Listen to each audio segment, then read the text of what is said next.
আসসালামু আলাইকুম। কেমন আছেন সবাই? আলহামদুলিল্লাহ আমি ভালো আছি। আজ আমি নতুন আরেকটি রান্নার ভিডিও আপনাদের সামনে নিয়ে এসেছি। সিদ্ধ করে পানি ফেলে দেওয়া গরুর মাংসের কারি। এমন কেউ নেই যার গরুর মাংস পছন্দ না। অনেকেই দেখা গেছে শারীরিক সমস্যার কারণে গরুর মাংস খেতে পারে না। তারাও এই মাংসের কারিটা খেতে পারবেন। আমি যেভাবে রান্না করেছি সেম প্রসেসে যদি রান্না করেন তাহলে সবাই খেতে পারবেন, সুস্থ অসুস্থ সবাই খেতে পারবেন। দেখতে থাকুন পুরো ভিডিও। যদি ভালো লাগে তাহলে সাপোর্ট করে পাশে থাকবেন।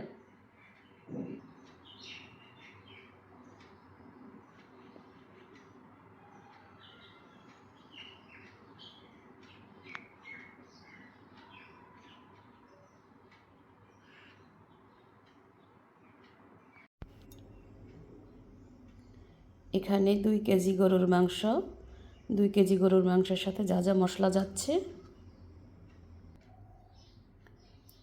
3টা মাঝারি সাইজের পেঁয়াজ, 2 টেবিল চামচ আদা, 2 টেবিল চামচ রসুন একসাথে পেস্ট করে নিয়েছি, মাঝারি সাইজের একটা টমেটো,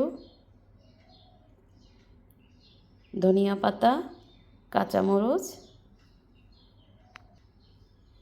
একটা গোটা রসুন, টুকরা করা নারিকেল।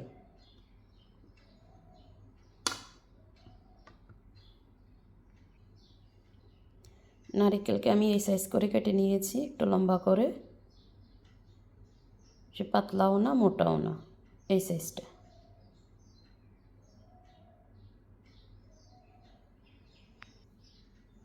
এখানে গরম মশলা, লং, এলাচি, দারচিনি, তেজপাতা, স্টার মশলা, একটা বড় এলাচ।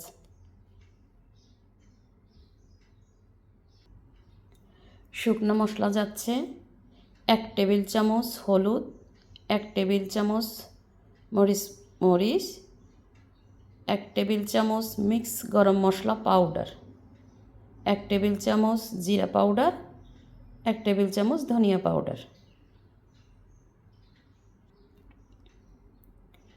1 চা চামচ জিরা, 1 চা চামচ ধনিয়া ফোড়নের সাথে দেওয়ার জন্য।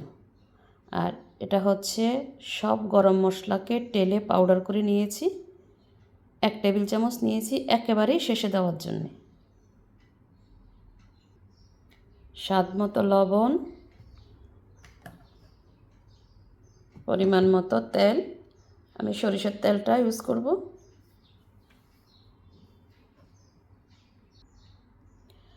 মাংস সিদ্ধ করে পানি আমি ফেলে দেব।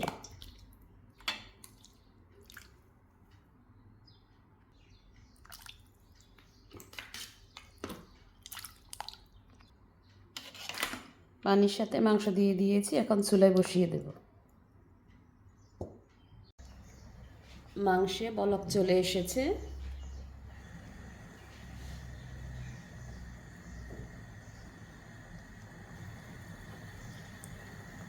এই ফেনাটা ফেলে দেওয়ার জন্যই মাংসকে আমি সিদ্ধ করেছি।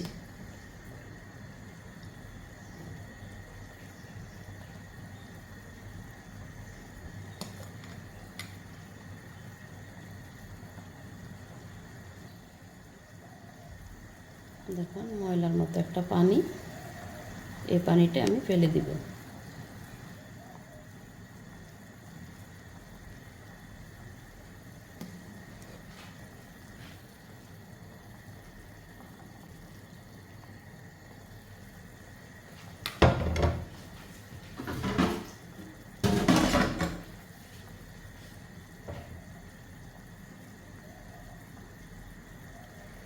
পানি এখন ছেঁকে নেব। জাস্ট বলক আসা পর্যন্তই আমি সিদ্ধ করেছি, উপরের এই ময়লাটা ফেলে দেওয়ার জন্য।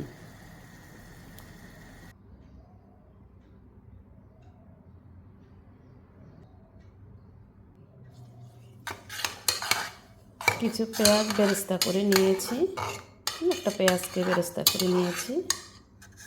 এখন দিয়ে দিচ্ছি বাকি মশলা। দিয়ে দিলাম পেঁয়াজ, রসুন, আদা, কাঁচামরিচ, ধনিয়া পাতা, টমেটো, দিয়ে দিচ্ছি শুকনো মরিচ,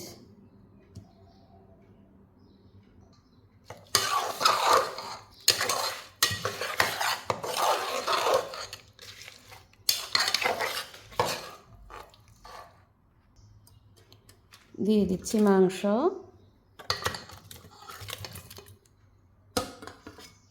সব কিছুকে আবার ভালোভাবে মেখে নেব।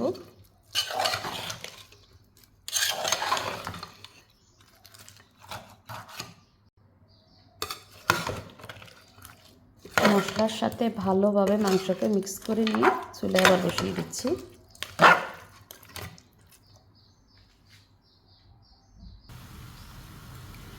মাংস ভালোভাবে কষে গিয়েছে, সুন্দর একটা কালার চলে এসেছে, খুশবুটাও বেশ ভালো লাগছে।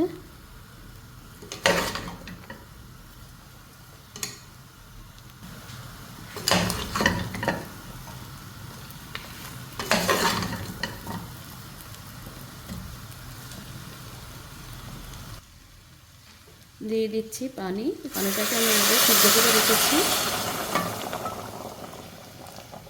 পরিমাণ মতো দিয়ে দিলাম।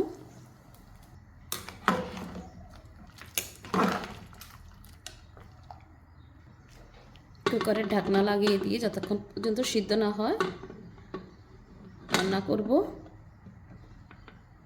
5 সিটি দিলেই এনাফ হয়ে যাবে, মিডিয়াম হিটে।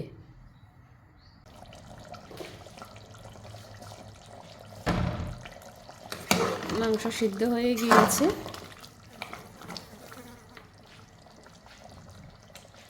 এখন দিয়ে দিব রসুন আর টুকরা করা নারিকেল।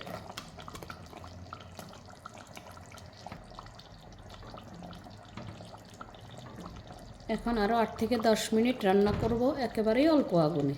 এখন আর সিটি দেব না।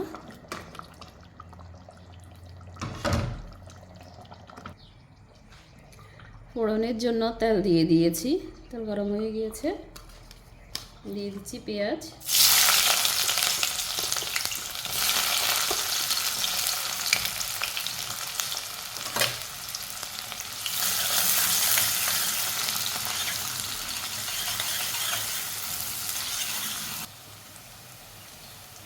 দিয়ে দিচ্ছি জিরা ধনিয়া,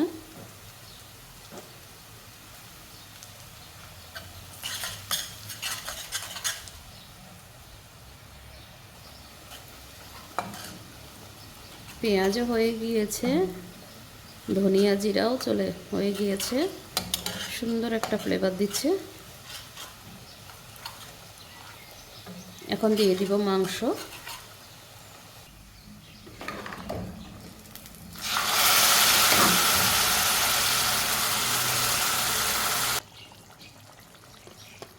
দিয়ে দিচ্ছি ধনিয়া পাতা আর একটু কাঁচামরিচ,